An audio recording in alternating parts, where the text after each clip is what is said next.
อื่นเขาจะมาศึกษาข้อมูลของคนเจ็บก่อนคนเจ็บมีชื่อว่าพบุญอายุ60 ปีบาดรักเมืองปากเซแห่งจังหวัดตากของเบอร์8เด็กเรียนที่03ซึ่งหอนอนห้องหมอโดยอาการไข้สูงจากคำสั่งของทางหมอแม่นให้ยาลดไข้ก็คือยาพาราเซตามอลให้ซ่าเข่ากำซีน IM บริเวณกระโปงปริมาณยาที่จะต้องให้เป็น2 ml ถ้าจะขอไปหาคนเจ็บเลยสบายดีพอโทษเด้อขอเสียงเด้โดยพอ1 ปีเด้โดยพยาบาลมือแข็งเด้โดยลูกเองที่ชื่อว่าอนุรักษ์ศรีสมบังเด้อเป็นนักศึกษาการแพทย์ปี 1ที่ลงมาฝึกงานอยู่แผนกนี้มื้อนี้ลูกจะได้ซักยาให้พอเด้อเพื่อลดอาการไข้ของพอเนื่องจากว่าพอมีอาการไข้สูงการซักยานี้จะช่วยให้อาการไข้ของพอลดลงเด้อโดยขอให้พอให้พวกมือเด้อโดยยาที่ทำบ่ซ้ำให้พอไปซื้อมาแล้วบ่เด้โดยลูกขออนุญาตทำยาน้ำพอเด้อโดยเขาจะมาขวดบางยาคนเจ็บว่าคงกับใบสั่งยาหรือบอ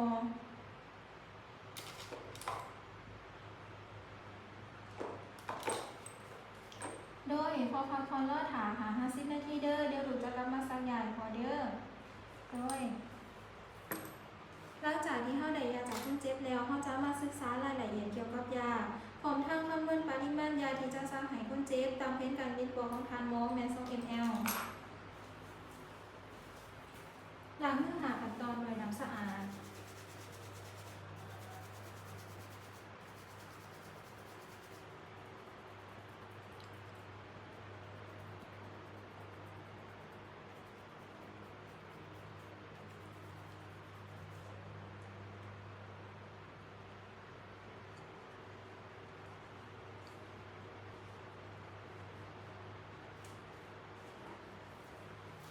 เกี่ยวอุปกรณ์สำหรับการซักยาอุปกรณ์ของเฮาก็จะมีผ้าตาซ้ำของพอ2 ใบกับใส่ซ้ำดี2 ใบเบิดและแปรงเสริมอังโกลด้วยหลอด70ผ้าแสและซ้ำดีกระตุกสำหรับใส่ถิ่มเข็มซักยาและถิ่มดอดยาถุงมือสะอาด1 คู่ยาที่ได้จากคนเจ็บอุปกรณ์ที่อยู่ด้านบนจะมีทั้งสำหรับใส่ขี้ยาทั่วไปและทั้งสำหรับใส่ขี้ยาเครื่องแบบที่เสื้อ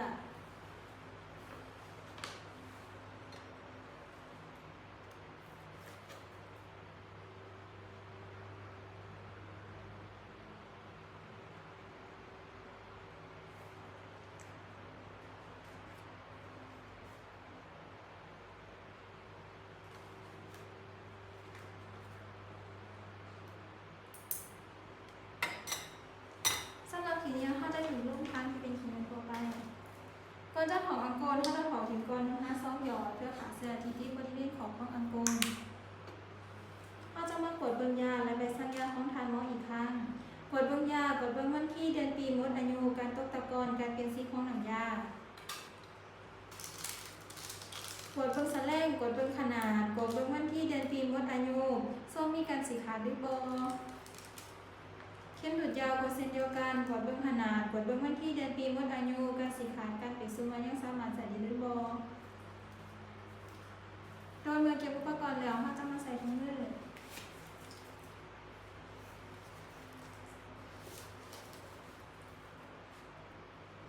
สังเกตหลอดยาหากมีน้ำยาคางอยู่ข้อหลอดยาใส่มือดีดน้ำยาลงใส่ซ้ำดีจุ่มอังโกลเซตออมข้อหลอดยาปินซ้ำดีก่อนเกาออกห้องที่ข้อหลอดยาในการฮาร์สังเกตบอลที่มีจำให้ปิดออกนอกตัวแล้วนะเพื่อจิ้มลงในกระตุกที่เราเด็ดยังไง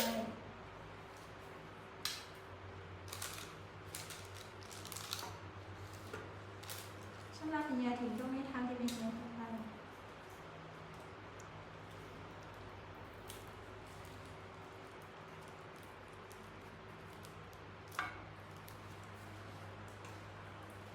เปลี่ยนหัวเข็มให้เป็นเข็มดูดยา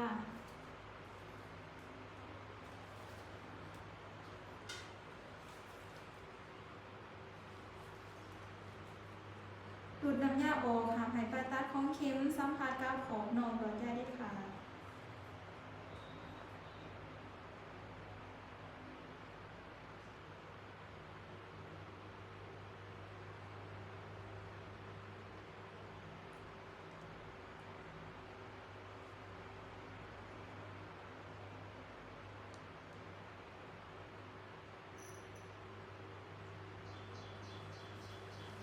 ก้นจะถิ่มหลอดยากดเบื้องยาและใบสัญญาของทางม6ครั้งเพื่อป้องกันบ่ให้เกิดข้อพิพาทในคนเจ็บแล้วจึงถิ่มหลอดยาในประตูที่เฮาได้เตรียมไว้สำหรับถิ่มหลอดยาหลังจากนั้นเฮาจะมาผสมทำการใส่ยาฝุ่นก่อนอื่นใส่ซ้ำดีจุ่มอังโกลเซตที่หัวของหลอดยา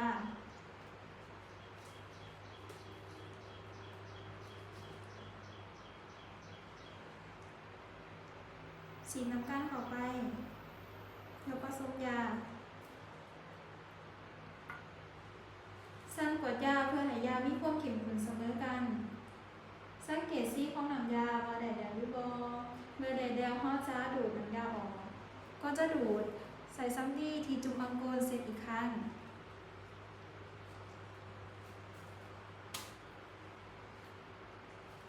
ดูดอากาศเข้าซาแล้งตามที่ต้องการ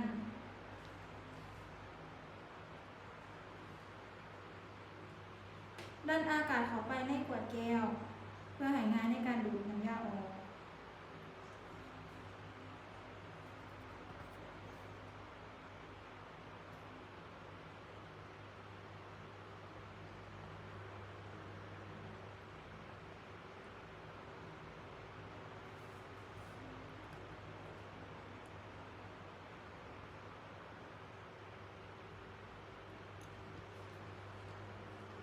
ก้อนถ้าถิ่มหลอดยากดเบื้องยาและใบสัญญาของทานมอีกครั้งเพื่อป้องกันบ่ให้เกิดข้อพิพาทในคนเจ็บแล้วจึงถิ่มหลอดยา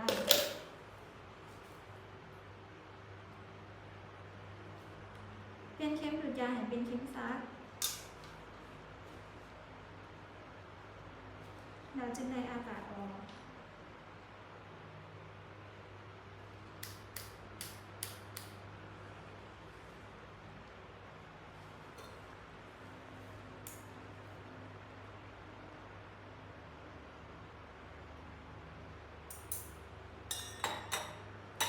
โดยเมื่อเกียมยาครบผลแล้วเขาจะมากดเบิ่งยา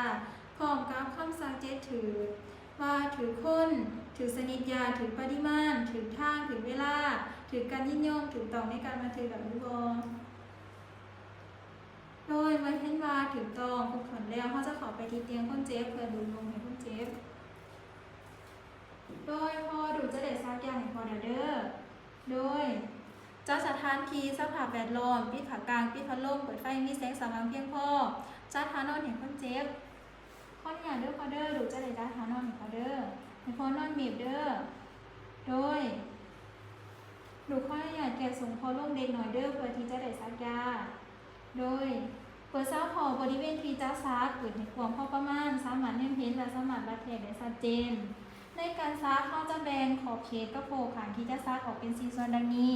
เปลืองเทิงเขาจะแบ่งตามแนวกระดูก ADX หากระดูกเซกัมด้านในเขาจะแบ่งจากกระดูกเซกัมหากระดูกคอกซี่ด้านดุมเขาจะแบ่งตามห้อยพับของโกนหอดกระดูกโกขาด้านนอกเขาจะแบ่งจากกระดูก ADX หากระดูกโกขาซึ่งเขาจะซัก1/4เบื้องเทิงด้านนอกอนามัยผิวหนังบริเวณที่จะซักโดยซ้ำดีจุ่มอังโกลเป็นหูกลนห้อย3-5 เส้นพันหัวเข็มให้แน่นเพื่อบ่ให้เข็มหลุดออกง่ายและดึงเข็มออกและดึงฟ้าเข็มออก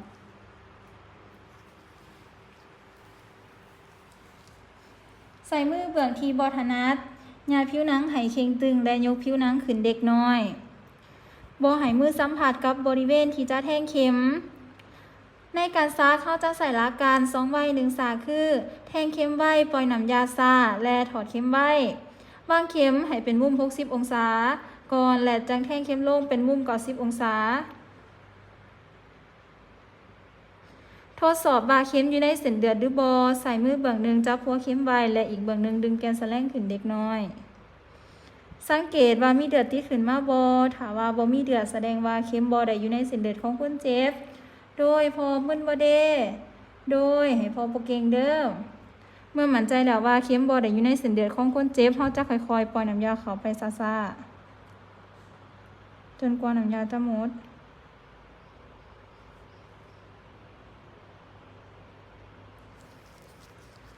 ถอดเข็มออกโดยไว้ใส่ซ้ำดีแห้งเน้นบริเวณที่ซัก หมิ่นเบาๆโดยความหมิ่นนวลช่วยใส่ส่งให้คนเจ็บและจะทานอนให้คนเจ็บนอนในท่าที่สบายติดตามอาการรักษายา15 นาทีโดยเดี๋ยวด้วยพอเดอร์โดยบ่ให้พอเนียนด้วยว่าเกาบริเวณที่ซักเดอร์พอจะเห็นให้เกิดอาการบวมแดงเดอร์โดยยานี้จะมีผลขาเข้มเด็กหน่อยเดอร์จะเห็นให้พอมีการซึมหรือว่าหมองนอนเดอร์โดยถ้าหากว่าพอมีการผิดปกติเส้นถ้าจะฝืนนั่นนะคืออาการผิดปกติต่างๆให้พอหยิบแจงลูกเดอร์ถ้าหากว่าครบลูกขยันพี่น้องของพอสามารถเอื่นลูกได้อยู่ของย่ามแผดเดอร์โดยพอพักผ่อนเดอร์โดยเก็บเม็ดอุปกรณ์อะไรอย่างขี้เนียสำหรับเข็มซักยาเขาจะถอดหัวเข็มออกจากสะแลงได้ถอดแกนสะแลงออกจากตัวสะแลงทิมลงในกระตุ้นที่เขาได้เตรียมไว้สำหรับถิ่มเข็มดูดยาก็เช่นเดียวกันสำหรับขี้เนียเขาจะถิ่มลงทางที่เป็นขี้เนียเครื่องเกิดที่เสื้อ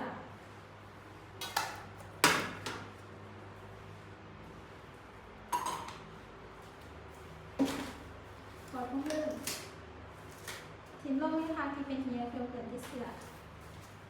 ล้างมือด้วยน้ำสะอาดโดยวิธีหาขั้นตอน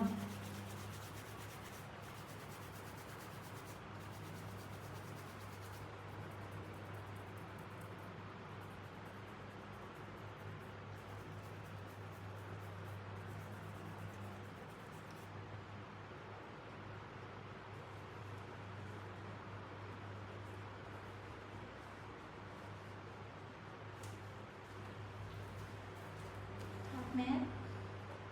ถิ่มลงในทางที่เป็นขี้เนียเครื่องเกิดที่เสื้อมันคือข้อมูลของคนเจ็บลงในเอกสารพอบุญอายุ60 ปีบ้านรักเมืองปักเซ่แข้งจับปาซาของเบอร์แปดเด็กเตียงที่03วันที่2 เดือน 7 ปี2016เวลา 8 โมงได้ซักยาปาราเซตามอล2 ml ขอท่ากับซีน IM บริเวณที่ซักกระโปรงทรายหลังซักยาติดตามอาการ15 นาทีบ่พบพื้นขั้นบ่มีอาการหายใจฝืดคนเจ็บบ่มีอาการใดๆที่ผิดปกติขอบใจ